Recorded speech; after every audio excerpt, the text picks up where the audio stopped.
Imposter syndrome is a good thing because it's telling me I'm starting to move outside of my comfort zone. Our brains are wired for protection. Whenever it starts to notice unfamiliarity, it starts to send up signals of like, back off, back away, this isn't for you, you're not right. You might be a narcissist if you don't have imposter syndrome. So good thing that you have it, right? It never goes away. If it goes away, you've stopped evolving. Men are taught to show up always ready for the fight, not afraid. So why would you say then capable people feel like a bit of a fraud when that kind of strikes? Yeah, still.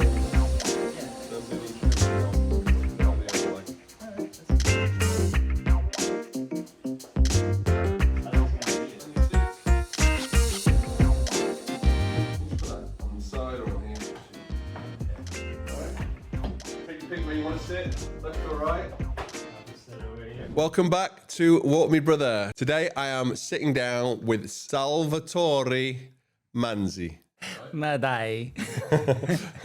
Salvatore is a leadership communications coach and author who spent over 20 years working with founders, executives, and teams on what happens internally when people are asked to step into visibility. His work lives at the intersection of leadership, communication, and presence, with a deep focus on imposter syndrome, fear and nervous system responses in high stakes moments. What I really respect about Salvatore's work is that it's not about performing confidence or becoming louder. It's about learning how to stay grounded and human when the pressure is on. This isn't a productivity or hustle conversation. It's about what it costs internally to be seen, why so many capable people struggle silently, and how leadership actually begins with regulating yourself before trying to lead anyone else's beat.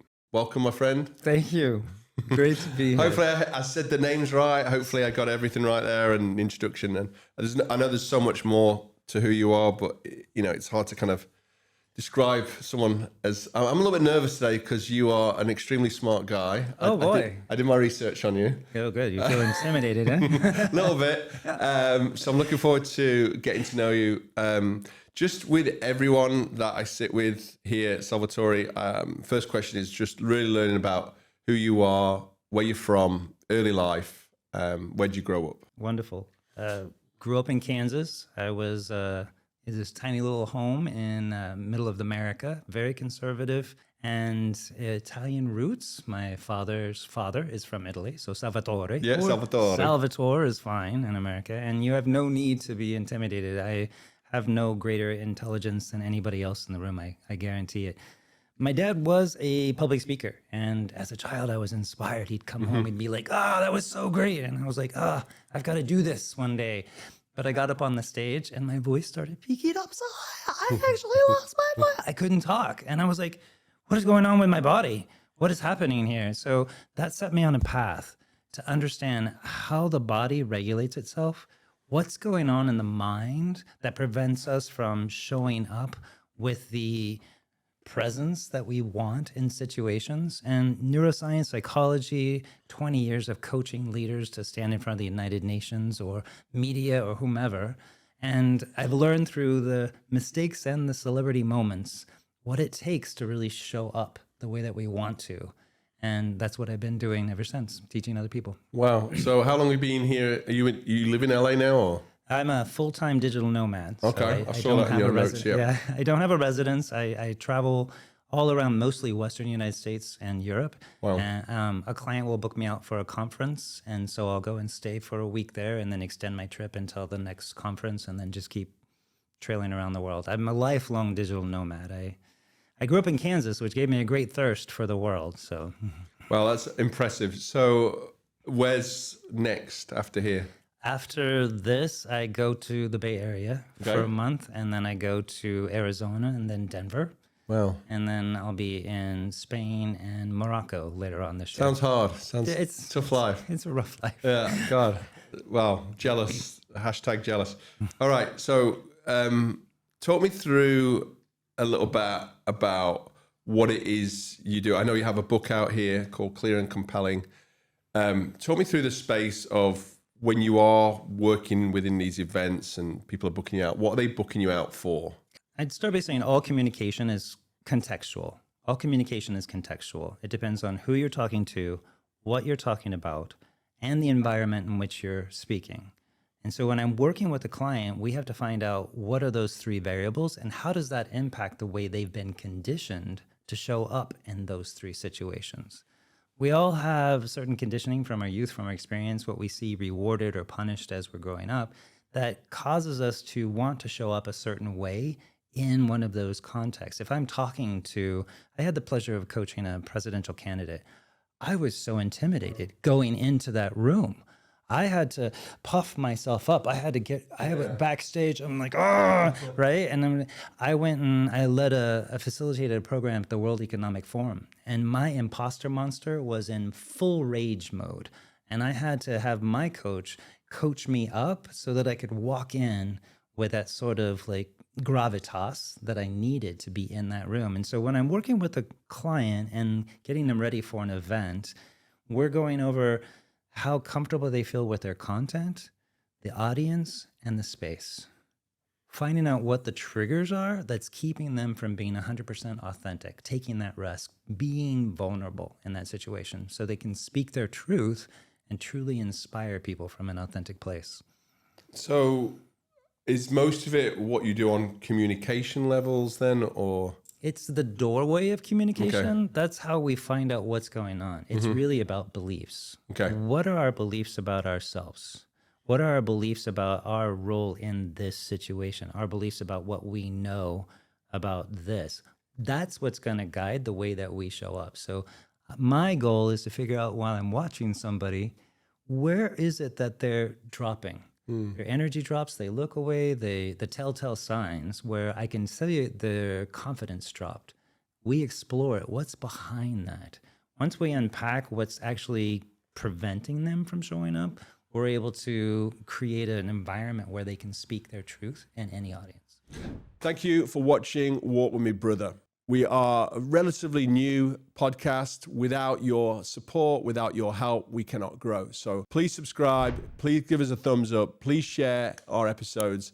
We've got every single week. We have entrepreneurs, doctors, veterans, people, experts within their field, all talking everything related to mental health. So if you haven't catched our previous episodes, go and watch them now. But follow us along and please support our amazing journey. So 2 questions for you. To start off with, the first question being is, how early on did your early life shape in terms of communication? So you mentioned your father was a public speaker. The second question would be, like, how early on did you know you have this gift of being able to kind of communicate and learn about these things? So how evident was that from the beginning? I love that you're calling it a gift. I have a gift. Yeah, I do believe you have a gift. I don't know. It took a long time I think it was really just naivety and courage to keep trying. And I've honed that skill for sure. I moved from Kansas to New Zealand after college. Really? Okay. Yeah, Auckland. Oh, my brother lives there. Oh, yeah. In Auckland itself. Yeah, he lives in Mount Eden. All right, I was in Ponsonby. Okay, but that's nice area. Something happened when I got to New Zealand. I realized nobody knows who I am. They don't know my backstory. I can write the script all over again.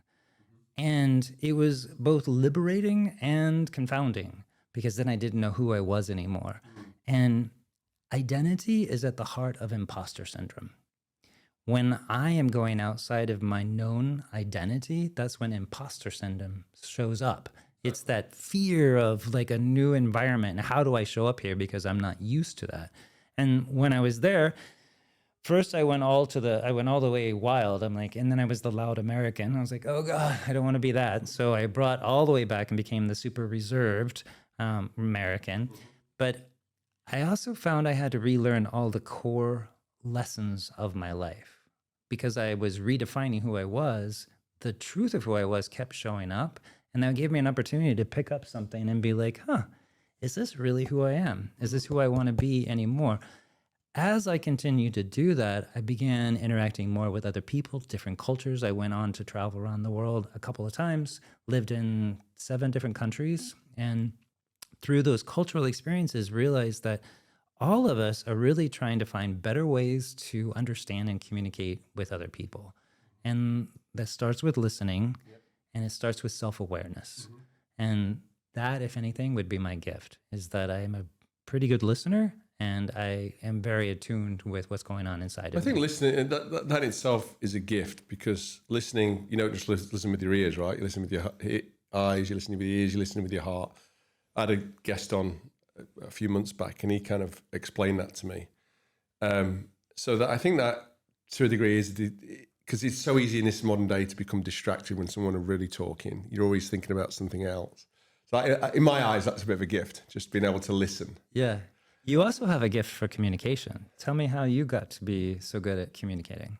That's a great question. I don't think I'm that great. I definitely suffer with imposter syndrome completely. Like sometimes when I'm meeting people like yourself and Hand raised, same. Yeah, right. yeah, so it's like I'm like, should I be here? Why are these guys and ladies giving up their time to come and? This just started this podcast out as a little bit of an outlet for me. Really, it's part of my journey, and I call it the phase one, which is last year. Which 2025 was phase one.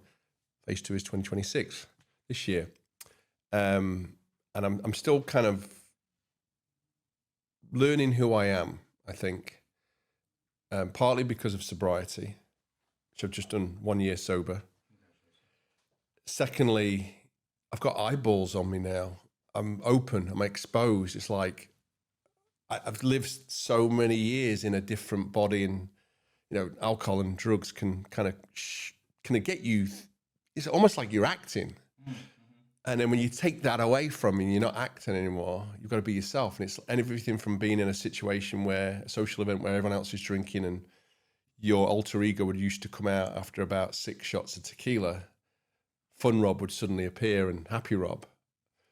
So now I'm in a space where I'm sober. I'm trying to learn who I am. I definitely suffer with imposter syndrome in the sense of I shouldn't be doing this. And then at the same time, I've got all these eyeballs on me. Suddenly people are asking me advice on mental health. And I'm like, I have no clue. I'm just trying to figure out myself. I'm not a doctor. The first thing I say, always go and get professional help. So yeah, I think it's just, for someone like yourself, I think learning, this for me today is going to be a learning exercise as well. It's always a learning exercise for both of us. So let's talk about imposter syndrome, because I hadn't really heard of that terminology until probably last year. All right. Maybe I've been living under a rock. I don't know. Good. Just something that maybe just in my algorithms didn't show me, but now it shows me.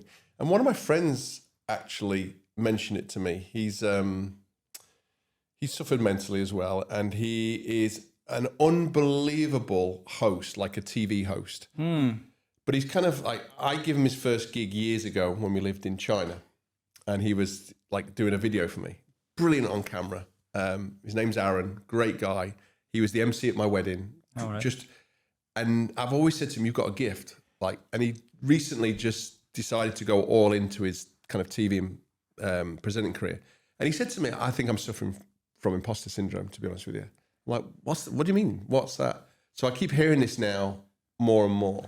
So can you explain to me, for those people who don't know, and I was one of them a couple of months ago, what imposter syndrome actually is? I want to be clear too. I'm not a mental health specialist and I'm not a psychiatrist or any of that. My understanding of imposter syndrome is a sign that we've moved outside of our comfort zone, which is a good thing. Yep. Honestly. And my reframe for 2026 is that this is a good thing. Imposter syndrome is a good thing because it's telling me I'm starting to move outside of my comfort zone. Our brains are wired for protection. Whenever it starts to notice unfamiliarity, it starts to send up signals of like, back off, back away, this isn't for you, you're not right. And those come out in this form of, I don't think I belong here. What if they find out that I don't know as much as they think I know? Yeah. Wow, a lot of people are watching me all of a sudden. I could make a mistake and it's going to be a big mistake. Like the risk, everything starts until our brain convinces us to step back. Okay. And that's what imposter syndrome is. It's a little bit of fake it till you make it. Exactly. I was going to say that, yeah. Because if we don't learn to expand who we are, we're going to stay stuck wherever we were. But we have to let a part of us that feels unfamiliar lead a little bit for us to start feeling more natural in letting that guide us and flow with us. When I have imposter syndrome comes up, I have a 3-step process for it. And I offer this to my clients. Okay. First of all, I want to say it's totally normal and it's perfectly natural to feel imposter syndrome. I think it's a healthy thing and it's sort of unhealthy. You might be a narcissist if you don't have imposter syndrome. So good thing that you have it, right? When it does come on, the first thing to do is name it to tame it. Name it to tame it is a neurological hack that changes the brain from emotional processing to rational processing. When it's in the emotional side, it's in this uncertainty. We can't quite name it, and it creates anxiety for us. Once we've named it, our rational brain can start working on strategy. Second step is physicality. The brain responds faster to physical cues than thoughts. So you can't think your way out of it fast enough. You can use your body to trick yourself. So it's the brain body rewire or loop. Breathing in, letting the shoulders go back, feet a little bit wider, taking up more space, breathing into the stomach. These things signal to the brain, oh, I'm not an immediate threat. I'm okay. And it starts the loop where we can start to then access more of our prefrontal cortex and access what we need to do next, which is step 3. First, we've named it. Second, we've created a brain-body loop that is supportive. And third, we are coming up with our strategy of what is the next step. I don't have time in that moment to think about my strategy for the entire next hour, 15 years, whatever it is. But if I can focus on what is the next immediate step that I need to take, it allows me to create energy forward. Name it, tame it, brain-body loop, take the next step. And that's the path out of that immediate flush of imposter syndrome in the moment or on your own. Once you're past the imposter syndrome or that flash, you can unpack it. Okay, what was it? What was the part of my identity that was being challenged right there? So for imposter syndrome, is that something that just goes away quietly? Because no, it never goes away. Okay. If it goes away, you've stopped evolving. Gotcha. Okay. If you don't have imposter syndrome showing up, that means that you are stuck in a life that is just kind of mundane and routine. You want imposter syndrome to keep telling you that you're moving outside of your known boundaries into something hopefully bigger and brighter. So why would you say then capable people feel like a bit of a fraud when that kind of strikes? Oftentimes, the most capable among us, the ones with the longest list of credentials and certificates and degrees and all those things, it doesn't ever seem to measure up to what is needed in the moment. Oftentimes, I would say when a person has gone on a learning streak, they have so many credentials and they've got all these papers, they are unable to apply all of it in that moment. How do I take all of this and apply it to this moment? It's overwhelming. So how do I deal with this? I need to take another class. I need to get more. So we get caught up. I would offer probably the number one reason why the most capable get imposter syndrome is because of comparison. Comparison is the thief of joy. Comparing us to someone else? To someone else. Yeah. We see somebody else out there that is doing it. I don't know if you've ever done yoga. Have you done yoga? I have, yeah. I need to do a lot more of it. But. Yoga is fun. Yeah. It's really fun. My favorite class one time, the yoga teacher said, don't be looking around and thinking that they're better than you. Yeah. You don't know how many muscle relaxers that person took, right? And that's the truth. Like comparison, if I look over there and see somebody that's just crushing it on the stage, moving influencers, moving business, whatever it is. And I think, wow, I forget the whole backstory. And I just see that flash of a moment of success.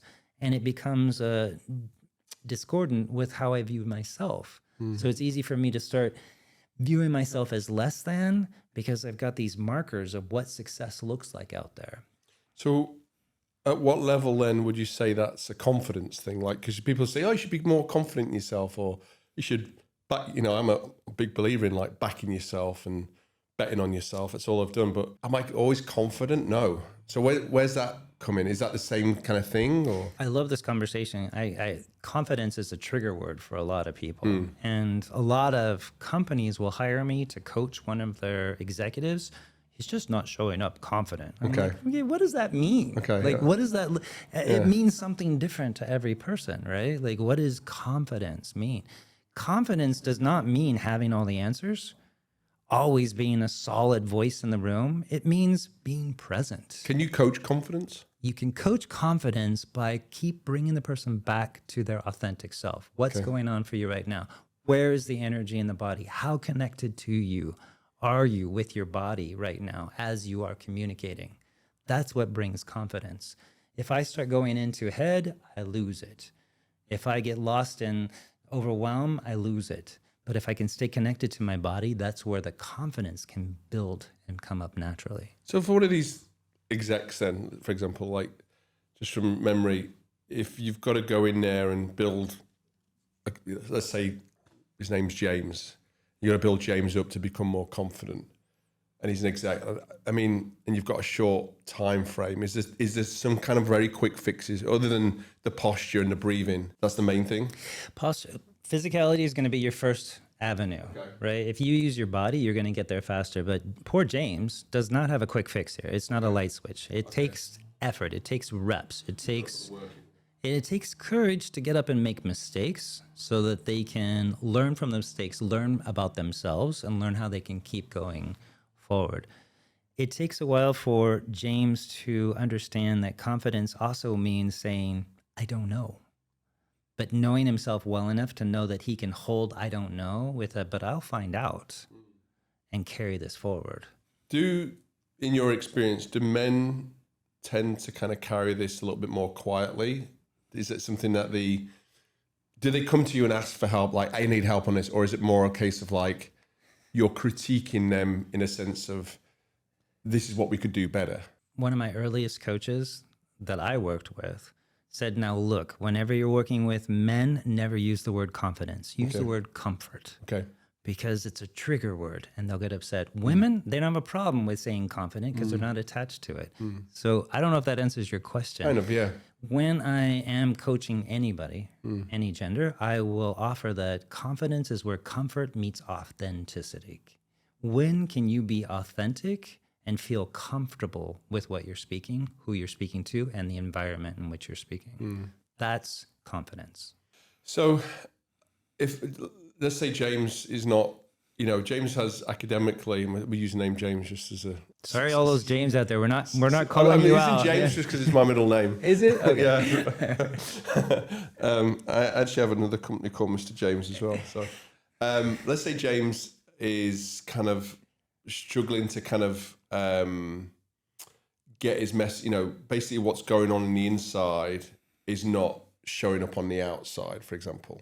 Say more. Yeah. So let's say you've got to get James into a position of building out a more confident look on the outside. Okay. So that starts with the inside, right? Because it's all about here and here. So takeaways for that would be, what would be the steps that you say that he's got to put in a lot of work, the reps? What would something like that look like? How long would you normally spend with somebody putting in that kind of work? To get somebody from not feeling confident to confident, it's going to be different for every person. Okay. I need at least 3 to 6 months of working with them. We need to try them out in different contexts to see where they find resistance. And what I do, again, is I start by saying, what is the story you tell yourself when you're standing in front of that audience? When you're talking about that topic, what's the story you tell yourself? That's what we need to unpack. Typically, there's a false narrative in our brain about who we are in relation to that person or that topic. And that's what we have to unwind. As soon as you unwind it, it can be that fast. You can show up with confidence in front of that person and talking on that topic going forward. It's going to keep changing. And you got to keep building. It takes reps. I have a few friends who've done like the, I can't remember the name of it now. It's like the... Walk on fire? No. No, the... It's like speech masters. I can't remember the name of it. Toastmasters. Toastmasters. Yeah. And I've seen like how they progressed, but you said something there about being in the brain. Let's talk about a little bit about the nervous system then. Mm-hmm. So during these kind of like high stake moments, let's say, what happens to the nervous system during that? Like, because you obviously studied that as well. So explain that to me a little bit so everyone understands the nervous system part of it. Your brain is interpreting this situation as danger. So it's causing a fight, flight, freeze response, which puts everything on red Sweats, alert. the shakes. Right. The thing to understand is that when you go into fight, flight, freeze, your brain stops accessing your prefrontal cortex, which is where your content lives, where your ability to make conversation, and it becomes more primal. We become more primal in that moment. So we're not able to function. So the first key is to use your breath to relax the nervous system. And the key is in the exhale, not the inhale. They always say, if you get nervous, take a breath. It's like, yeah, take a breath, but exhale. Exhale slowly. It slows and calms the nervous system. Then you have the ability to, again, name it to tame it. Okay, this is nervous because of this. We got it. I have a rational. Second, use your body. Third, what's your next step? That's all it is. Find your next step and move forward. Modulating the nervous system comes through training as well as repetition. Obviously, it's kind of the same. Let me say that again. Modulating or regulating the nervous system comes through training. So when I'm working with somebody who's going to go speak in front of the United Nations, we're not going to sit like this and say, okay, let's practice. Yeah. No, I'm going to have him get up and do 20 jumping jacks, 10 push-ups, and then deliver his first line when he's out of breath, when his body is physically already in that heightened state, and he's able to regulate and deliver that line in a way that calm. That learning to train yourself, that is where the body and the voice will align so that they can come across with presence. So it's happened to me. So why would you say like people freeze? Like, when there's that freeze moment, you're just like, so what's that? What's happened to the body when you freeze? There's like a shock. Fight. I'm going to fight somebody. I'm going to fight my way out. I got a surge of energy, and the only way out is to beat my way out. There's flight. I'm going to run away. Like, okay, I'm out of here. Or freeze, which is the possum. I'm just going to stop and hope they don't see me or call on me. God, just please don't call on me right now, and then we'll be fine.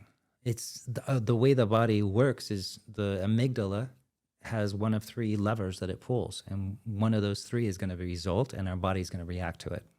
So didn't your body betraying you a little bit when all these things happen?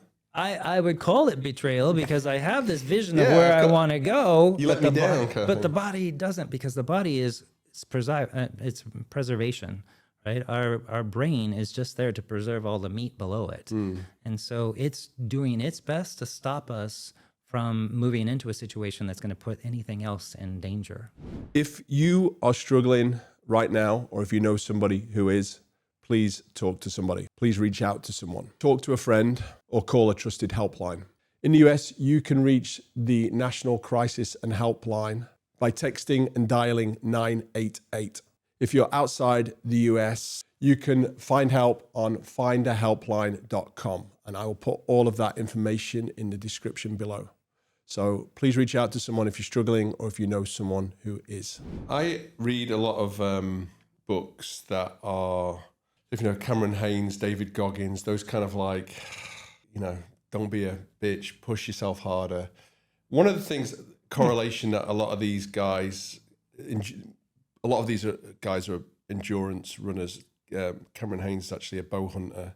One of the things that they discipline themselves, one of the things David Goggins talks about in his books, and his mantra is, he's teaching himself, like putting himself through all this pain, doing these ultra marathons and all these kind of stuff. So when he gets news of his parents dying at the middle of the night, he can take it. And he thinks that that's training. That kind of mantra, would you disagree with something like that? Because I see it a lot in all these books now. I'm training so hard that I can handle anything, all this pain. Would you kind of agree or disagree with something like that?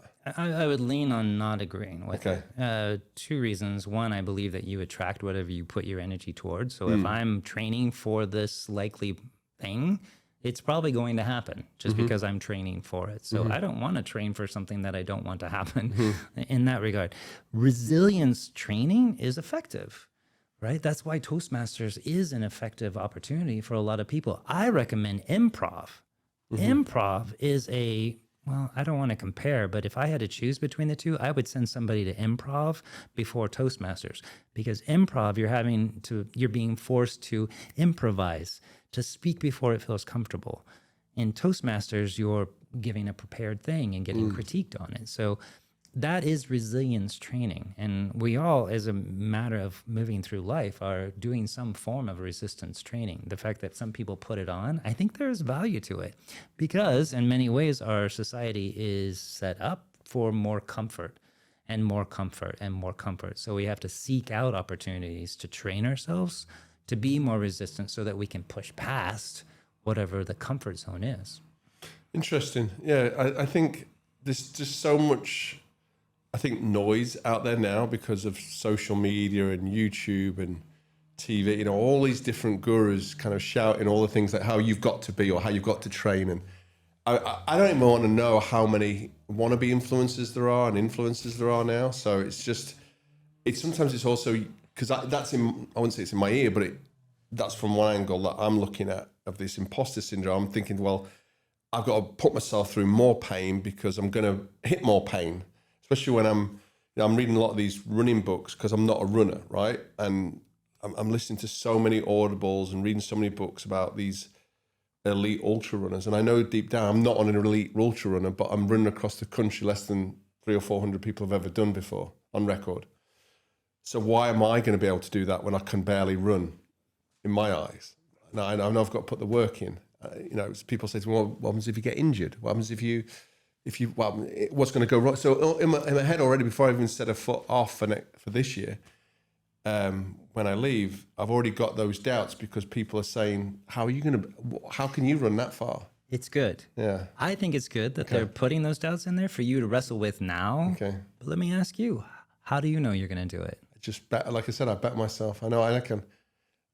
I'll give you an example.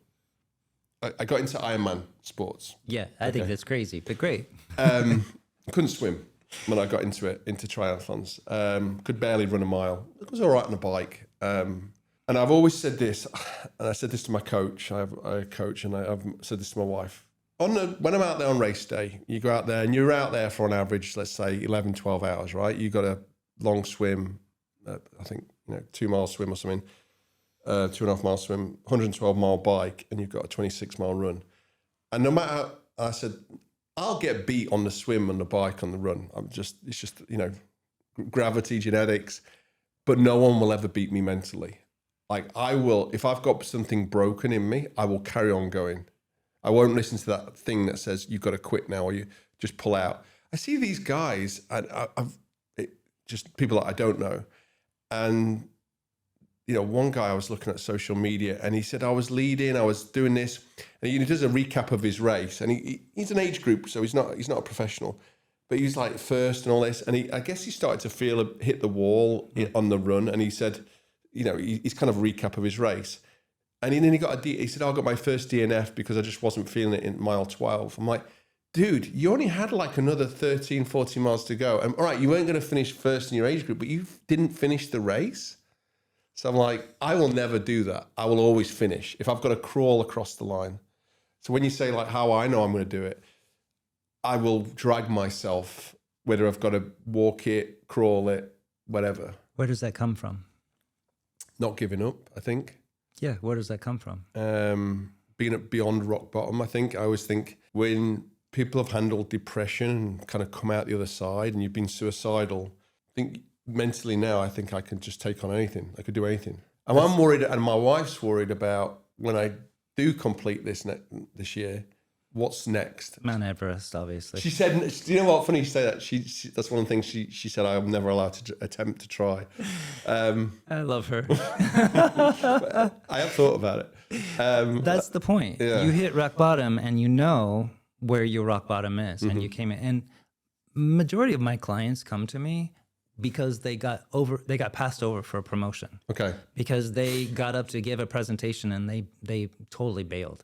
Because somebody in their leadership group has told them that, look, you have a gap in this skill. That is their rock bottom. That's their shock of, wait a minute, I'm not who I thought I was. and this is who I am. How do I build from here up? Because nothing can stop me if I know where my base is and I can keep going. I applaud you going out there, and I'm looking forward to watching this adventure across the country. But yeah, I'm trying to do enough prep work now so I don't get injured, and when you mentioned there yoga, I'm like, God, I gotta go to yoga a lot more and stretch more. But yeah, time's ticking, and I think in a few weeks it's going to be less than 100 days. So it's definitely starting to come real. But when I come up with the idea, it's all about how I pitch this to my wife and my brother, because I had to get essentially their blessing. Because if they would have said, Rob, don't be a stupid idiot, you're not going to do this, think of something else, then maybe I would have rethought it. But in my head, I know I can do it. So you just hit on two things. One is, who's your ally? Mm-hmm. And whenever I'm working with a female client, and I'm just going to be blunt and say that women get talked over in boardrooms, I've seen it happen so many times. I'm just shocked. I'm shocked that it still happens today. Yeah. I'm shocked that it's so prevalent. If you're a female in a boardroom, you need an ally. Who is your ally? You need to have that marked before you go in. And I'm going to be coaching. I'm going to say, what would your ally say at that point?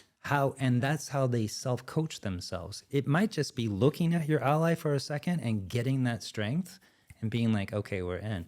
The second part of that is name the 5 people who embody what it is that you want to have.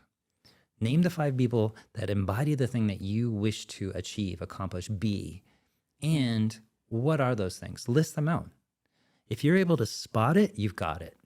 Spot it, got it. If I can see that person has the ability to do this, that means I have the ability to do it in my life as long as I focus and try with courage, make it happen. So know your allies and have your list of 5 that are embodying who you want to be or become, and what are the elements that they're exhibiting that you want to exhibit as well eventually. So these 5 could be, bigger public figures. They could be people you know. Who inspires you? Okay. Right. For me, one of them is Obama.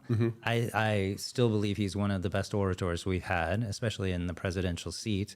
His ability to hold a room, hold the pause, clearly, concisely communicate very data-rich content, but make it relatable to whatever audience he's speaking to me, it's inspiring. So when I hold that and I know exactly what it is, that's kind of my North Star. What is your North Star? I've just kind of mentioned him there. I think David Goggins probably, in a sense, he was the guy. Well, I read his book and he was the one where I knew I had to do a triathlon at that time. It wasn't even an Ironman. It was like, bluntness, stop bitching about not being able to swim, figuring out how to swim.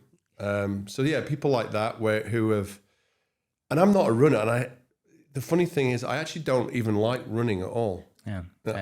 What? Wait a minute. You're going to go run across America? You don't even like doing this at all? Can't stand it. There's nothing about it that I have no words right now. Like, okay, I'm going to go do this thing. So I wanted to pick the thing that was the hardest for me. The easiest for me would be, let's say, bike. Okay. Biking would have been easy, but still kind of an achievement to bike across America. It would be, definitely.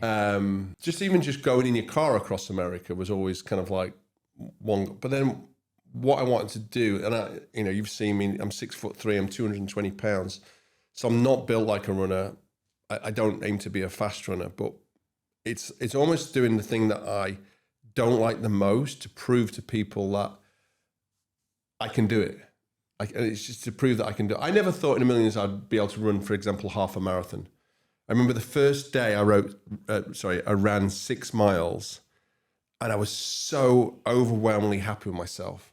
I was more happy with myself when I ran 6 miles than when I finished an Ironman.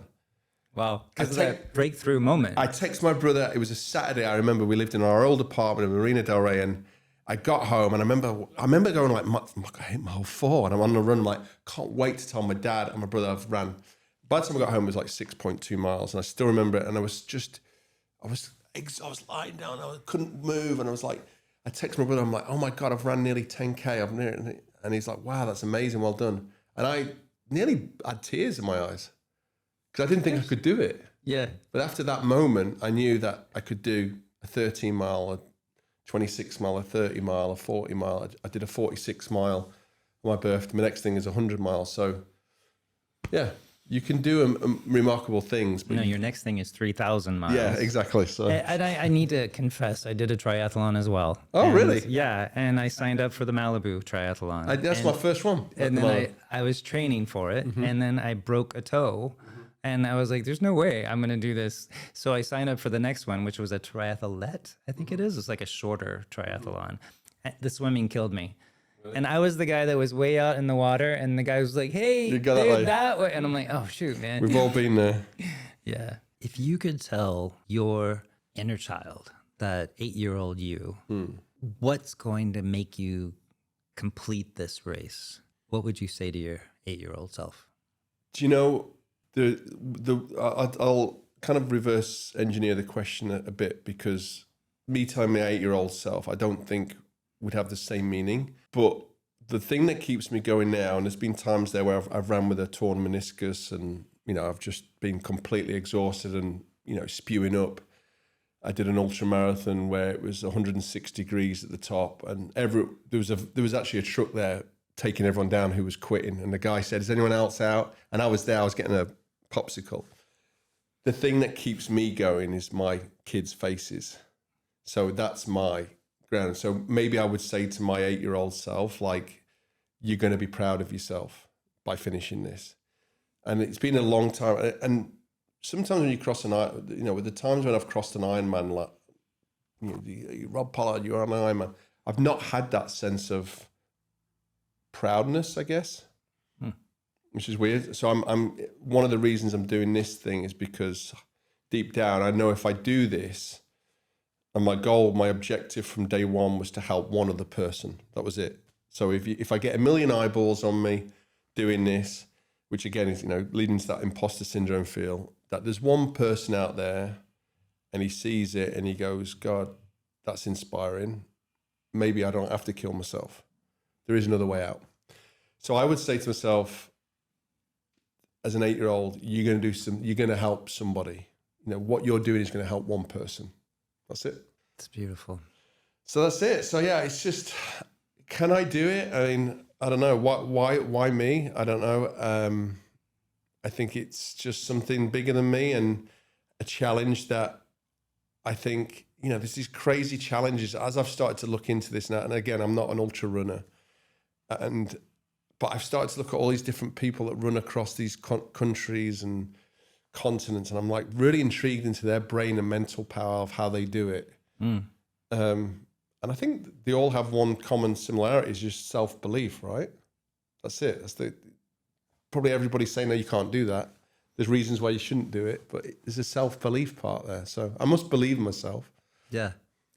Push past that limit that perceived limit that you have, and then everything works out after that. Men are taught to hide fear, not work with it. Men are taught to generally. Yeah, just generally. Yeah. Men are taught to show up always ready, always ready for the fight, not afraid. Yeah. And the truth is, we all know that there is fear aligned with a human condition. And we tend to respect more those people who are able to name it and then keep going. So the leader, the male who stands in front of the room and says, well, I don't have all the answers here, but this is what I believe. This is what we know, and this is what we don't know. And this is what I think, and this is how I believe we should move forward.